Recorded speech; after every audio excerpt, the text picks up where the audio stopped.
தமிழர்களின் number 1 choice Tamil matrimony. இப்போது புதிய அறிமுகம் ஆச்சி ஹோட்டல் சாம்பார் 50 கிராம் ரூபாய் 20 மட்டுமே.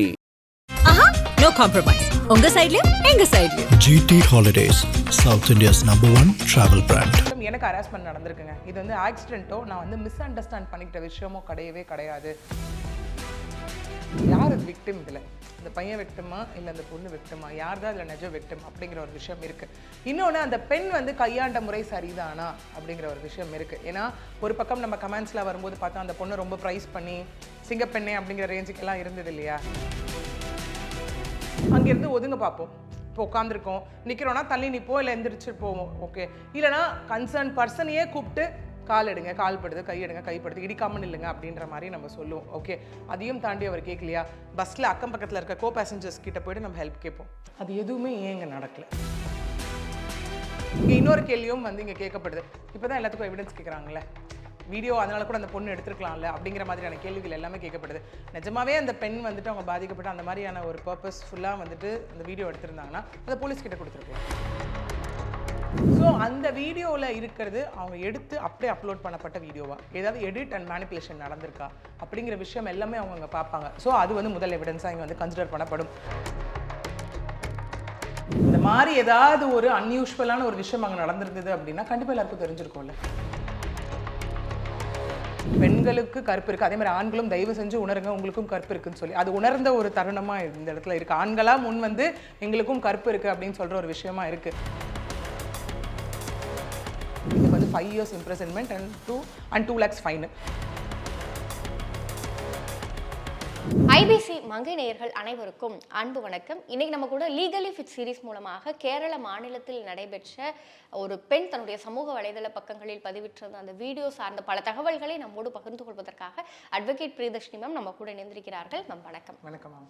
மேம், கேரளாவில் ஒரு பெண் அவங்களுடைய சமூக வலைதள பக்கங்களில் ஒரு வீடியோ பதிவு செஞ்சுருக்காங்க. இப்படி பேருந்தில் போகும் பொழுது வந்து எனக்கு ஹராஸ்மெண்ட் நடந்துச்சு அப்படிங்கிற ஒரு விஷயத்த வீடியோவாக அவங்க பதிவு செய்யும் பொழுது அந்த வீடியோவில் இருந்த அந்த நபர் தன்னுடைய உயிரை மாச்சிட்டு இறந்து போயிட்டாங்க. இதை பார்க்குற மக்கள் வந்து அந்த பெண் மீது தப்பு அப்படிங்கிற மாதிரியான ஒரு பார்வையை இது பண்ணுறாங்க. இன்னொன்று வந்து ஒரு இன்ஃப்ளூயன்சர் அப்படிங்கும் பொழுது வந்து அவங்களுக்கான வியூஸ் அதிகமாகணும் அப்படிங்கிறதுக்காக இன்றைக்கி ஒரு உயிரையே அவங்க கொண்டிருக்காங்க அப்படிங்கிற மாதிரியான பல தகவல்கள் பேசப்படுகிறது. இப்போ நம்ம அந்த வீடியோவை பார்க்கும்பொழுது நமக்குமே பல விஷயங்கள் புலப்படுது.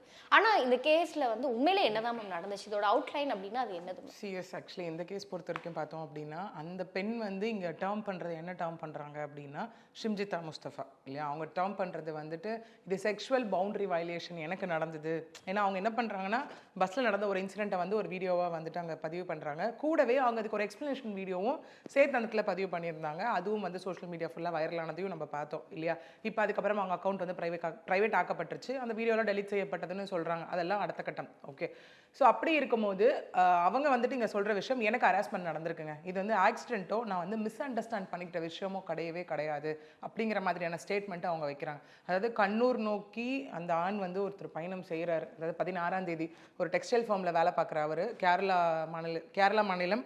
கேரளா மாநிலம் கோழிக்கோடு கோவிந்தபுரத்தை சார்ந்த பர்சன் தான் அவர் ஒர்க்குக்கு போகும்போது தான் இந்த இன்சிடென்ட் நடக்கும்போது 18ஆம் தேதி மார்னிங், அதாவது ஞாயிற்றுக்கிழமை, அவர் வீட்டில் வந்துட்டு அவர் அரௌண்ட் 7 o'clock சடலமாக வந்து மீட் எடுக்கப்படுறாரு. இதில் எப்படின்னா நமக்கு ஆக்சுவலி ஒரு இஷ்யூ ஏதாவது நம்ம பேசுகிறோம் அதை பற்றி அப்படின்னா அதில் வந்துட்டு நம்ம பல விதமான கமெண்ட்ஸ் பார்க்கலாம் கீழே. ஓகே, ஏன்னா அகெயின் மக்கள் அந்த விஷயத்தை எப்படி அணுகிறாங்கன்றதை பொறுத்து அதனுடைய வெளிப்பாடும் அந்த இடத்துல இருக்கும் இல்லையா. அதே மாதிரி தான் இந்த இஷ்யூ பொறுத்த வரைக்குமே கூட மக்கள் பார்வையை நோக்கி இது யார் அது விக்டிம், இதில் அந்த பையன் விக்டிமா இல்லை அந்த பொண்ணு விக்டிமா, யார் தான் இதில் நிஜ விக்டிம் அப்படிங்கிற ஒரு விஷயம் இருக்குது. இன்னொன்று, அந்த பெண் வந்து கையாண்ட முறை சரிதானா அப்படிங்கிற ஒரு விஷயம் இருக்குது. ஏன்னா ஒரு பக்கம் நம்ம கமெண்ட்ஸில் வரும்போது பார்த்தா அந்த பொண்ணை ரொம்ப ப்ரைஸ் பண்ணி சிங்கப்பெண்ணே அப்படிங்கிற ரேஞ்சுக்கெல்லாம் இருந்தது இல்லையா. ஏன்னா இது ஒரு அவேர்னஸாக நீங்கள் க்ரியேட் பண்ணியிருக்கீங்க. நாளைக்கு இந்த மாதிரி பெண்கள் ஏதாவது அந்த இடத்துல ஸ்டக் ஆகும்போது நீங்கள் பண்ண ஒரு விஷயம் வந்து அவங்களுக்கு ரொம்ப வந்து ஒரு அவேர்னஸாக இருக்கும் அப்படிங்கிற மாதிரியான விஷயங்கள் எல்லாமே அந்த இடத்துல வந்து சொல்லப்பட்டது. அந்த ஆணை நோக்கியும் பல கேள்விகள் வைக்கப்படுது. ஆஸ் யூஷுவல் சொல்லுவாங்களே, இதுக்கு தான் பஸ்ஸில் போகிறீங்களா வரீங்களா அப்படிங்கிற மாதிரியான விஷயங்கள் எல்லாமே அங்கே கேட்கப்பட்டது. இது ஒரு தரப்பு. இன்னொரு தரப்பு அந்த பக்கம் அப்படியே பார்த்தோம் அப்படின்னா, இல்லை அந்த ஆண் வந்துட்டு அவர் திரும்பி தான் நிற்கிறாரு. அது பஸ்ஸில் வந்துட்டு போகிறோன்னும் போது அந்த பஸ்ஸில் அந்த ஸ்பீட் பிரேக்கர்லையோ அந்த மாதிரி இருக்கும்போது பக்கத்தில் இருக்கும்போது அது வந்து பட செய்யும் அப்படிங்கிற மாதிரி அங்கே எந்த விதமான அன்யூஷுவல் இதுவும் நம்மளால் வீடியோவில் பார்க்க முடியல. ஓகே, அப்படிங்கிற மாதிரியான விஷயங்களும் அந்த இடத்துல இருந்தது.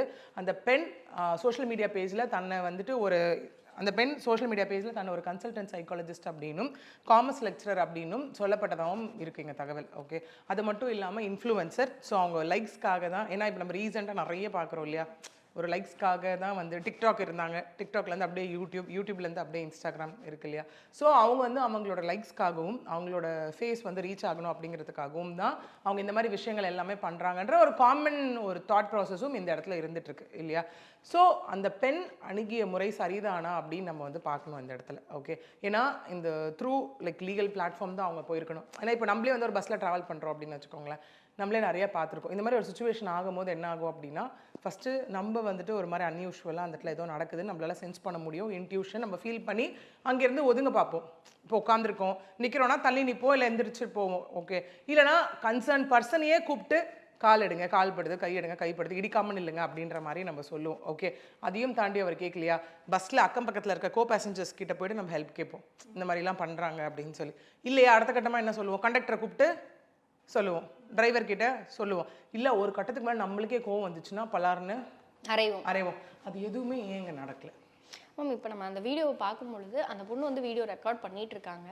ரெக்கார்ட் பண்ணும்போது அவர்கிட்டயுமே அவங்க எதுவுமே பேசின மாதிரியோ இல்லை கைப்படுது தள்ளி நில்லுங்க அப்படிங்கிற மாதிரி சொன்னதாகவோ எந்த ஒரு இதுவுமே அந்த வீடியோவில் நமக்கு காட்டப்படலை. அப்படிங்கும் பொழுது அந்த வீடியோவை அவங்க எடுத்து பப்ளிஷ் மட்டும் பண்ணுறாங்க. அப்படிங்கும் பொழுது இதனுடைய நோக்கம் என்ன அப்படிங்கிற அந்த ஒரு கேள்வி பார்க்குற மக்களுக்கு வருது. எக்ஸாக்ட்லி. ஏன்னா இப்போது சொன்ன மாதிரி அவங்க அந்த இடத்துல ஏதாவது இருந்தால் அவங்க ரொம்ப கேஷுவலாக இருக்க மாதிரி தான் இருக்குது. ஏன்னா நமக்கு அந்த மாதிரி ஏதாவது நடந்ததுன்னா நம்ம அந்த பதட்டத்துலேருந்து வெளியே வரதுக்கு நமக்கு டைம் எடுத்துரும். இந்த மாதிரி நமக்கு நடந்துச்சு அப்படின்னு சொல்லி நம்ம அது ஃபேஷியல் எக்ஸ்பிரஷனே வந்து அந்த இடத்துல வந்து நமக்கு காமிச்சு கொடுத்துரும் இல்லையா. பட் அந்த மாதிரி எந்த ஒரு சுச்சுவேஷனுமே எந்த ஒரு இதுவுமே நம்மளால் வீடியோவில் பார்க்க முடியல. She was so normal. எல்லாருமே சொல்கிறது என்னப்பா சிரிச்சிட்டு வீடியோ எடுத்து போட்டிருக்காங்க, செக்ஷுவல் ஹராஸ்மெண்ட் நடந்திருக்குன்றாங்க. இங்கே நிறைய பேருக்கும் வந்து ஒரு கேள்விகள் வரலாம், இதை போய் என்னங்க செக்ஷுவல் ஹராஸ்மெண்ட்னு சொல்கிறீங்க, இன்னும் என்னென்னவோ விஷயங்கள் இருக்குது, வந்து எக்ஸ்ட்ரீமாக நடந்தால் செக்ஷுவல் ஹராஸ்மெண்ட் அப்படின்னு சொல்லலாம். பட் ஆனால் நம்மளே நிறைய பேசியிருக்கோம் இல்லையா, ஒரு பெண்ணை வந்து பார்த்தாலே இட் அமௌண்ட்ஸ் டு செக்ஷுவல் ஹராஸ்மெண்ட்னு பேசியிருக்கோம் இல்லையா. ஸோ அப்படி இருக்கும்போது அவங்க கிளியராக புது டேர்மாக செக்ஷுவல் பவுண்டரி வயலேஷன் அந்த இடத்துல வந்து ஒரு டேர்ம் அவங்க மென்ஷன் பண்ணுறாங்க இல்லையா. ஸோ அந்த மாதிரியான சுச்சுவேஷன்ஸ் எதுவுமே அங்கே நடந்த மாதிரி தெரியல. இதே தான் அவர் இறந்த பிறகு அவருடைய நண்பர் ஒருவரும் சொன்னதாகவும் இந்த இடத்துல இருக்குது. இல்லை முதல்ல இந்த மாதிரி ஒரு இன்சிடென்ட் நடந்திருந்தா என் ஃப்ரெண்டு முதல்ல அவனுக்கு வந்து இதை பற்றின ஒரு ஞாபகம் இருந்திருக்கும், நினைவில் இருந்திருக்கும் இல்லையா. ஆமாம் இந்த மாதிரி ஒரு இன்சிடென்ட் நடந்ததில்லை அப்படிங்கிற மாதிரி நினைவில் இருந்திருக்கும். அந்த மாதிரி எந்த ஒரு விஷயமும் அவன் நினைவில் கிடையாது ஃபர்ஸ்ட் ஆஃப் ஆல். ஓகே, ரெண்டாவது அப்படி நினைவில் இருந்தால் அவன் ரியாக்ட் பண்ணியிருப்பான்ல அந்த இடத்துல.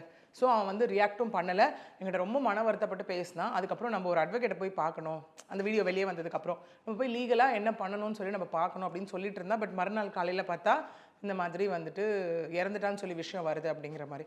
இதே அந்த பெண் என்ன பண்ணியிருக்கணும் அப்படின்னா, நிஜமாவே அவங்க ஒரு அவேர்னஸ் கிரியேட் பண்ணுறாங்க அப்படின்னா இம்மீடியட்டாக அவங்க என்ன பண்ணியிருக்கணும், இன்றைக்கி நம்ம நிறைய பேசியிருக்கோம், நிறைய அவேர்னஸ் இருக்குது, அந்த ஸ்பாட்லேருந்தே அவங்க பஸ் 100 கால் பண்ணியிருக்கலாம். இந்த மாதிரி போயிட்டுருக்கேன் பஸ்ஸில் எனக்கு கண்டினியூஸாக ஹராஸ்மெண்ட் நடக்குதுன்னு கால் பண்ணியிருக்கலாம். இல்லையா போலீஸ் ஸ்டேஷன் போயிருக்கலாம். இங்கே இன்னொரு கேள்வியும் வந்து இங்கே கேட்கப்படுது, இப்போ தான் எல்லாத்துக்கும் எவிடன்ஸ் கேட்குறாங்களே, வீடியோ அதனால கூட அந்த பொண்ணு எடுத்துருக்கலாம்ல அப்படிங்கிற மாதிரியான கேள்விகள் எல்லாமே கேட்கப்படுது. நிஜமாவே அந்த பெண் வந்துட்டு அவங்க பாதிக்கப்பட்டு அந்த மாதிரியான ஒரு பர்பஸ்ஃபுல்லாக வந்துட்டு அந்த வீடியோ எடுத்திருந்தாங்கன்னா அதை போலீஸ் கிட்ட கொடுத்துருக்கலாமே. இன்னொரு விஷயம் என்ன அப்படின்னா, அந்த இடத்துல அது நடக்குது அப்படின்னா உடனே நம்ம ரியாக்ட் பண்ணோம் அப்படின்னு சொல்லி சொன்னா சுற்றி இருக்கிறவங்க யாருமே வந்து பார்த்துட்டு சும்மா இருக்க போறது கிடையாது. அவங்களே வந்து அதுக்கு ரியாக்ட் பண்ணுவாங்க. அப்படிங்கும்பொழுது இந்த எந்த ஒரு விஷயமுமே நடக்காம வீடியோ மட்டும் போட்டதுக்கான காரணம் என்ன அப்படிங்கிறது தானே பார்க்குற மக்களுக்கு தோணும். இந்த கேள்விகள் எல்லாம் வரும்போது தான் அப்போ அந்த ஆண் தான் விக்டிமா அப்படிங்கிற ஒரு கொஸ்டின் இங்கே ரைஸ் ஆகுது இல்லையா. ஏன்னா இப்போ விசாரணை அப்படின்னு வரும்போது முதல்ல வந்துட்டு இது என்ன பண்ணுறாங்க அப்படின்னா, அவர் இறந்ததுக்கு அப்புறம் அவருடைய பெற்றோர் வந்து போலீஸ் ஸ்டேஷனில் போய் கம்ப்ளைண்ட் கொடுக்குறாங்க. கம்ப்ளைண்ட் கொடுக்கும்போது போலீஸ் முதல்ல என்ன சொல்கிறாங்க அப்படின்னா, அவர் ஓகேங்க அவர் வந்து தற்கொலை பண்ணிக்கிட்டாரு அப்படின்னு சொல்லிட்டு, தற்கொலைக்கான காரணம் என்ன அப்படின்னு கேட்கும்போது எல்லாருமே இல்லை அந்த பெண் போட்ட வீடியோ தான் காரணம் அப்படின்னு சொல்றாங்க. தட் இஸ் தற்கொலைக்கு தூண்டுதல். ஓகே, அப்படிங்கிற மாதிரி ஒரு விஷயத்தை வந்து அவங்க சொல்றாங்க. ஓகே, பட் போலீஸ் என்ன கேட்குறாங்க, அந்த மாதிரி ஏதோ ஒரு விஷயம் இருந்ததுன்னா அவர் எங்கேயாவது எழுதி வச்சிருக்காரு, தட் இஸ் சூசைடல் நோட். நம்மளே நிறைய பார்ப்போம், ஒன்று வந்து எழுதி வச்சிருவாங்க. நம்ம ரீசெண்டாக நடந்த நிறைய டவுரி ஹராஸ்மெண்ட்டு, டொமஸ்டிக் வயலன்ஸ் கேசஸ்லேயே நம்ம பார்த்துருக்கோம். நிறைய பேர் லவ் பண்ணும்போது அவங்க கல்யாணம் பண்ணிக்காமல் போயிட்டா எழுதி வைக்கிறது, ஹாஸ்பிட்டலில் வந்து உயிரோடு இருந்தால் ஸ்டேட்மெண்ட் கொடுப்பாங்க இல்லையா, கடைசி தருவாயில் கொடுக்கும்போது டையிங் வந்துட்டு டிக்ளரேஷன், அந்த மாதிரியான விஷயங்கள் எல்லாமே இந்த இடத்துல இருக்கும் இல்லையா. ஸோ அங்கே போலீஸார் கேட்ட ஒரு விஷயம் அதுவாகவும் சொல்லப்படுது இந்த இடத்துல. என்னென்னா, இல்லை அவர் ஏதாவது எழுதி வச்சிருக்காரா, ஆனால் நம்ம யூஸ்வலாக அவனை எழுதி வச்சிருக்கணும், இல்லைனா வாய்ஸ் நோட், இல்லைனா ஏதாவது வீடியோ ப்ரூஃப்ஸ், அந்த மாதிரி எதுவுமே இல்லைன்னும் போது நாங்கள் எப்படி இதுவாக கன்சிடர் பண்ண முடியும் அப்படின்னு சொல்லிட்டு முதல்ல காவல்துறையினர் வந்து அன்நேச்சுரல் டெத்துன்னு தான் இதை பதிவு செய்ததாகவும் இங்கே சொல்லப்படுது, செக்ஷன் 194 BNS படி. அதுக்கப்புறம் தான் என்ன ஆகுது அப்படின்னா, இவங்க வந்து கலெக்டர்கிட்ட, காவல் கண்காணிப்பாளர் அவர்கிட்ட எதுவுமே அதுக்கப்புறம் ப்ராசஸ் ஆகலை அப்படின்னும் போது மீடியா ப்ரெஷர் ஒரு பக்கம், ஸோ இரண்டு அட்வொகேட்ஸும் அங்கே போய் கம்ப்ளைண்ட் கொடுக்குறாங்க. எங்கே அப்படின்னு பார்த்தோன்னா கேரளா ஸ்டேட் ஹியூமன் ரைட்ஸ் கமிஷனில் போய் கம்ப்ளைண்ட் கொடுக்குறாங்க. கொடுக்கும் போது அவங்க இதை காக்னிசன்ஸ் எடுத்துக்கிறாங்க. இதை நாங்கள் விசாரிக்கிறோம் அப்படிங்கிற மாதிரி அவங்க எடுத்துக்கிட்டு டிஐஜி தலைமையில் வந்து ஒரு ஃபுல்லாக என்கொயரி டீம் வச்சு 1 வீக்குள்ளே இது எங்களுக்கு ரிப்போர்ட் கொடுக்கணும்னு சொல்கிறாங்க. அதுக்கப்புறம் தான் காவல்துறையினர் என்ன பண்ணுறாங்க அப்படின்னா ஒரு புது செக்ஷன் போட்டதாக சொல்லப்படுது. அதாவது அபேட்மெண்ட் டு சூசைட், தற்கொலைக்கு தூண்டுதல் அப்படிங்கிற ஒரு செக்ஷன் 109 ஆஃப் பிஎன்எஸ். இது வந்து 10 வருஷம் சிறை தண்டனை, கூடவே ஃபைன் என்ன எக்ஸ்ட்ரீம் வேணால் இருக்கலாம். ஆமாம், இப்போ நீங்கள் வந்து நம்ம அந்த பெண் சார்ந்த விஷயங்கள் பேசும்பொழுது இப்போ அவர் மேலே வந்து அவரை பற்றின டீட்டெயில்ஸ் எல்லாத்தையுமே வந்து போலீஸார் விசாரிப்பாங்களே மேம். அப்படி விசாரிக்கும் பொழுது இவங்க போட்டிருக்க இந்த வீடியோ படி பார்த்தோம் அப்படின்னு சொல்லி இதுக்கு முன்னாடி அவர் இந்த மாதிரியான ஏதாவது ஒரு இதில் வந்து இதாயிருக்காரா, இன்வால்வ் ஆயிருக்காரா, அந்த மாதிரி ஏதாவது கேஸ் ஹிஸ்ட்ரி இருக்கா? ஆக்சுவலி ஹேபிச்சுவல் இல்லையா, இது மாதிரி அவர் ஈடுபட்டிருக்காரு அப்படின்போது திரும்ப அவங்க ஃபேமிலியாக இருக்கட்டும், அவங்க ஃப்ரெண்ட்ஸாக இருக்கட்டும் சொல்கிற ஒரு விஷயம் என்ன அப்படின்னா எங்கள் பையன் எங்கள் ஃப்ரெண்ட் இந்த மாதிரி பண்ணக்கூடிய ஒரு பர்சனே இல்லை அப்படிங்கிறது தான். ஏன்னா காவல்துறை அந்த செக்ஷனை போடுறாங்க. அதுக்கப்புறம் அந்த பெண் வந்து கோழிக்கோடு நீதிமன்றத்தை நாடி ஆன்டிசிபேட்டரி பெயில் போட்டதாகவும் இங்கே வந்து இருக்குது. ஓகே, சொல்லப்படுது. ஸோ அப்படி இருக்கும்போது அவங்க அதனால் தலைமறைவானதாகவும் அவங்க வீட்டுக்கு போய் போலீஸார் போய் பார்க்குறப்போ அவங்க அங்கே இல்லை. ஓகே, அவங்களோட மொபைல் சுவிச் ஆஃப் ஆன நிலையில் அவங்க மொபைல் மட்டும் அவங்க கண்டெடுக்கப்பட்டது அப்படின்னும் போலீஸார் அதை சைபர் கிரைமுக்கும் அனுப்பியதாகவும் இங்கே இருக்குது. ஏன் அப்படின்னா இந்த நம்ம இந்த வீடியோ ஐ திங்க் ஒரு 26 செகண்ட்ஸ் வீடியோன்னு நினைக்கிறேன். அந்த ஃபஸ்ட்டு வீடியோ அரவுண்ட் இது ஒரு ரீல்ஸ் ஆனது, அதுக்கப்புறம் அந்த எக்ஸ்பிளேஷன் வீடியோ இல்லையா. ஸோ அந்த வீடியோவில் இருக்கிறது அவங்க எடுத்து அப்படியே அப்லோட் பண்ணப்பட்ட வீடியோவா, ஏதாவது எடிட் அண்ட் மேனிப்புலேஷன் நடந்திருக்கா அப்படிங்கிற விஷயம் எல்லாமே அவங்க அங்கே பார்ப்பாங்க. ஸோ அது வந்து முதல் எவிடன்ஸாக இங்கே வந்து கன்சிடர் பண்ணப்படும். ரெண்டாவது எவிடன்ஸ் என்ன அப்படின்னா அந்த பஸ்ஸில் இருந்த கோ பேசஞ்சர்ஸ் எல்லாருமே விசாரிக்கப்படுவாங்க. மூணாவது பஸ்ஸோட டிரைவர் அண்ட் கண்டக்டர். இந்த மாதிரி ஏதாவது ஒரு அன்யூஷுவலான ஒரு விஷயம் அங்கே நடந்திருந்தது அப்படின்னா கண்டிப்பாக எல்லாருக்கும் தெரிஞ்சிருக்கும்ல. எக்ஸாக்ட்லி. இப்போ பஸ்ஸில் யாராவது ஒருத்தர் நம்ம போயிட்டு இருக்கோம்னு வச்சுக்கோங்களேன், சும்மா நார்மலாக ஒருத்தர் பேசினா நம்மளோட அட்ராக்ஷன் எல்லாம் அங்கே போகும். இந்த மாதிரியான ஒரு விஷயம் நடக்குது அப்படியே ஒரு பெண் ரியாக்ட் பண்ணுறாங்கன்னும் போது முதல்ல கண்டிப்பாக, ஏன்னா மக்கள் வந்துட்டு அவ்வளோ வந்துட்டு யாருமே என்ன நடக்குதுன்னு போகிற அளவுக்கும் இன்னைக்கு கிடையாது இல்லையா. ஸோ என்ன நடக்குது, அந்த பெண்ணுக்கு உதவியாக தான் போய் நின்றுருப்பாங்க. அட்லீஸ்ட் எல்லாரையும் கூட விடுங்க, அந்த பஸ்ஸோட கண்டக்டருக்கு அது தெரிஞ்சிருக்கணும்ல அந்த விஷயம். அந்த மாதிரி எந்த ஒரு மேபி அது எல்லாமே இனிமேல் ஃபர்தர் என்கொயரிஸில் தான் நமக்கு தெரிய வரும். இன்னொன்று அந்த மாதிரி அவர் முன்னாடியே அந்த மாதிரி ஏதாவது தப்புகள் செஞ்சிருக்காரா அப்படின்னா அந்த மாதிரியான ரெக்கார்ட்ஸும் இது வரைக்கும் இல்லை. அது இனிமேல் அதனை நோக்கியும் என்கொயரி இருக்கும். கண்டிப்பாக மேம். இப்போ வந்து அவர் மீது வந்து இதில் எந்த தப்புமே கிடையாது, இந்த பொண்ணு இந்த வீடியோ போட்டதுனால அவர் இறந்துட்டார் அப்படிங்கிற இந்த ஒரு சீக்வன்ஸ் வந்துச்சு அப்படின்னு சொன்னால் இந்த பெண்ணுக்கு என்ன மாதிரியான தண்டனைகள் கிடைக்கும்? நம்ம ஆல்ரெடி சொன்ன மாதிரி அபேட்மெண்ட் டு சூசைட் அப்படிங்கிற ஒரு விஷயம், தட் இஸ் லைக் பார்த்தோம் அப்படின்னா தற்கொலைக்கு தூண்டுதல் அப்படிங்கிற ஒரு விஷயம். ஒருவேளை நம்ம இன்னும் இந்த ஒரு சர்க்கிளை சுற்றி தான் இந்த கேஸ் வந்து நம்மளால வந்து பேசப்பட்டு இருக்க ஒரு விஷயம். அந்த பெண் ஒரு இன்ஃப்ளூயன்சராக இருக்கிறதுனால ஒரு லைக்ஸ்க்காக பண்ணியிருக்கலாமோ. ஏன்னா இப்போ அந்த பெண் அரெஸ்ட் ஆகும்போது இப்போ எல்லாம் எப்படி ஆயிடுச்சு அப்படின்னா கர்மா, நீங்கள் வந்துட்டு உங்களோட இன்ஃப்ளூயன்ஸ் ஆகணும் அப்படிங்கிறதுக்காகவும் உங்கள் முகத்தை காமிச்சு நீங்கள் வீடியோ போட்டிங்க. ஆனால் அரெஸ்ட் ஆகும்போது உங்களால் உங்கள் முகத்தை காமிக்க முடியல, மாஸ்க் போட்டுட்டு அப்படி தானே நீங்கள் போகிறீங்க அப்படின்ற மாதிரி இன்றைக்கி நிறைய, அதுவும் அங்கே வந்து நிறைய வந்து போய் குமிஞ்சதே ஆண்கள் தான். இல்லாமல் நிறைய அவங்க கேரளா ஃபுல்லாக அவேர்னஸ் அப்படின்னு சொல்லிட்டு எவ்வளோ பேர் வந்து ஆண்களுக்கும் கருப்பு இருக்குது. ஓகே, நம்ம நிறைய ஐ திங்க் தொடர்ந்து நம்ம வந்து பெண்களுக்கு அகேன்ஸ்டான விஷயம் பேசும்போது நம்ம சொல்லியிருக்கோம், பெண்களுக்கு கருப்பு இருக்குது, அதே மாதிரி ஆண்களும் தயவு செஞ்சு உணருங்க உங்களுக்கும் கருப்பு இருக்குன்னு சொல்லி. அது உணர்ந்த ஒரு தருணமாக இந்த இடத்துல இருக்குது. ஆண்களாக முன் வந்து எங்களுக்கும் கருப்பு இருக்குது அப்படின்னு சொல்கிற ஒரு விஷயமா இருக்குது. அந்த அட்டைப்பெட்டி கட்டிட்டு போனதாக இருக்கட்டும், பாடி ஃபுல்லாக கேமரா, அப்புறம் அந்த கிரிக்கெட்க்கு யூஸ் பண்ணுறவங்க அந்த பேடா அது கையில் கட்டுறது, முள்ளு செடியை வந்து கட்டுறது, அந்த மாதிரியான விஷயங்கள் எல்லாமே நிறைய இங்கே வந்து பண்ணிகிட்டு இருக்காங்க இல்லையா.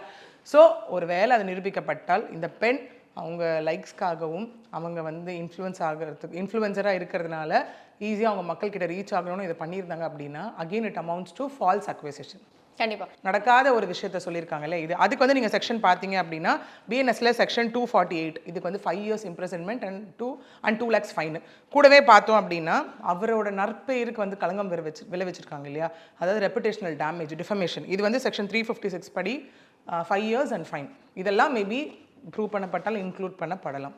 மேம், இப்போ இந்த பொண்ணோட ஃபோனில் இருந்து அந்த வீடியோஸ் எடுத்து இல்லை அன்கட் வெர்ஷனா இல்லை இதை வந்து எடிட் பண்ணி போட்டிருக்காங்களா அப்படின்னு பார்க்கும் பொழுதும் சரி, இல்லை அந்த பொண்ணு சைட்லேருந்து ஒரு ஸ்டேட்மெண்ட் கொடுக்கும் பொழுதும் சரி, இல்லை என் மேலே தப்பு இல்லை இது அவங்க மேலே தான் தப்பு அப்படிங்கிறத வந்து அந்த பொண்ணு ஒருவேளை நிரூபிச்சாங்க அப்படின்னு சொல்லி சொன்னால் இந்த கேஸில் என்ன மாதிரியான டேர்னிங் பாயிண்ட் இருக்கும்? எஸ், அந்த பெண் ஒருவேளை நிரூபிச்சாங்கன்னா நான் அதான் சொன்னேன், அந்த பெண்ணை தாண்டி அடுத்த கட்டமாக சுற்றி இருந்தவர்கள் எல்லாருமே விசாரிக்கப்படுவாங்க. ஏன்னா நம்மளே நிறைய பார்த்துருக்கோம், ஒரு கேஸ்க்கு வந்து போதுமான சாட்சியங்கள் இல்லை அப்படிங்கிற அடிப்படையில் வந்து அவங்கள வந்து நம்ம இந்த கேஸ்லேருந்து விடுவிக்கிறோம் அப்படிங்கிற மாதிரியான விஷயங்கள் எல்லாமே நம்ம பார்த்துருக்கோம் இல்லையா. So if this is going to happen, அந்த பொண்ணு சொன்ன ஸ்டேட்மெண்ட்டுக்கும் சுற்றி இருக்கவங்க சொன்ன ஸ்டேட்மெண்ட்டுக்கும் கான்ட்ராடிக்டரியாக இருக்கும் பட்சத்தில் எது ப்ரூவ் ஆகுதோ அதன் சைடு இந்த கேஸ் நிற்கும். ஓகே, இல்லை எதுவுமே இல்லை அப்படின்னாலுமே, ஆனால் இந்த பெண் இது எப்படி கொண்டு வந்துட்டாங்கன்னா, இப்போ நிறைய பேர் இன்னொரு பக்கமும் பேசுகிறாங்க, இது வந்து மீடியா ப்ரெஷர் அப்படின்ற ஒரு விஷயமும் இருக்குது. இவ்வளோ சீக்கிரம் ரியாக்ட் பண்ணிட்டாங்க, அந்த மாதிரியான விஷயங்களும் இருக்குது இல்லையா. பட் இந்த பெண் திரும்ப கையாண்ட விதம் அப்படிங்கிறது தவறு இல்லையா. கண்டிப்பாக சோஷியல் மீடியா அதுக்கான ஒரு விஷயம் வந்து அவங்க லைபிளாக தான் இருப்பாங்க இந்த இடத்துல. ஏன் சேம் இதே இன்சிடென்ட் நம்ம லைக் தமிழ்நாட்டில் தாம்பரத்தில் நடந்தது. அந்த பெண் என்ன பண்ணாங்க, சிறுமி இமீடியட்டாக அந்த ஹராஸ்மெண்ட் பண்ண வந்து தொடர்ந்து வந்து அந்த சீண்டலில் ஈடுபட்ட அந்த பையன் வந்து போக்சோவில் கைது செய்யப்பட்டிருக்கான். நம்ம யூஸ்வலாக ஃபார்மேட் இப்படி தானே நம்ம பார்த்துருக்கோம். ஸோ அது இங்கே நடக்குது இல்லையா. அந்த பெண் ஏன் அதை பண்ணலை, அது தெரிஞ்சாதான் இங்கே யார் ரியல் விக்டிம் அப்படிங்கிறதே நமக்கு தெரிய வரும். கண்டிப்பாக மேம். மேம், இந்த கேரளா இஷ்யூ சார்ந்த நிறைய தகவல்களை எங்களோடும் எங்கள் நேயர்களோடும் பகிர்ந்து கொண்டதற்கு நன்றி மேம். நன்றி. தமிழர்களின் நம்பர் 1 சாய்ஸ் தமிழ் மேட்ரிமோனி. இப்போது புதிய அறிமுகம் ஆச்சி ஹோட்டல் சாம்பார் 50 கிராம் ரூபாய் 20 மட்டுமே. No compromise. உங்க சைடுலயும் எங்க சைடுலயும். GT Holidays, South India's #1 travel brand.